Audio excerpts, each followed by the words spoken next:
إنا لله وإنا إليه راجعون الله يا الله محمد كجوالين dagaal khasaaro badan oo ka dhasha tirada dhimashada iyo dhaawacyada labaatameeye kor u sii dhaafayaan ayaa saaka waa berigii hore waxa uu ka bilowday magaalada Ceerigaabo ee gobolka Sanaag waxaana dagaalkan u dhaxeeyay ciidamo ka tirsan maamulka Soomaaliland iyo sidoo kale kuwa isii qaatuma waxa jira khasaaro dhimasho iyo dhaawac ah oo labada dhinac tira ahaan waxay kor u sii dhaafayaan labaatameeye oo labada dhinac warkaan helnay waxay tilmaamayaan in saaka dagaalkay ku jabeen ciidamada Soomaaliland isla markaana looga qabsaday hub iyo gaadiid badan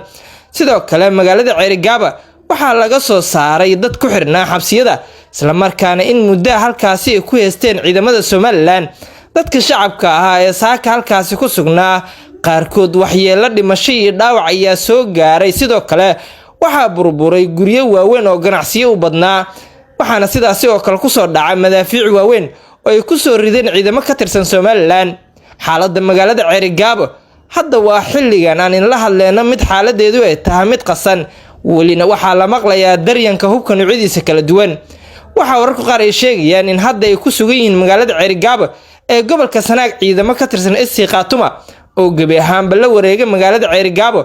halkaas oo ganacsiyo badan oo dad shacab ay lahaayeen gabi ahaanba ku burburay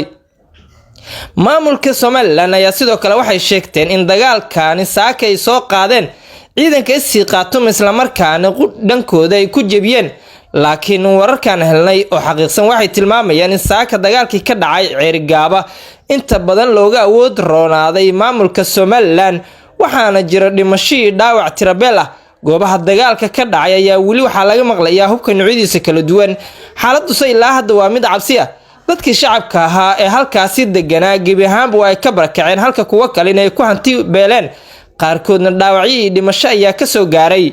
ilaa hadda ma cadda xaaladda magaalada Ceerigaabo walina waa mid qasan oo dagaalka dhinacyadiisa kala duwan hubka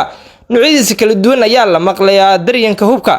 waxaana jirta xaalad cabsi ah dadkii shacabka ahaa qaarkood waa ka barakaceen halka kuwa kalena ay goobihii ay deganaayeen madaafiic ugu soo dhaceen halkaas inay ku geeriyoodeen kuwa kalena ay dhaawacyiin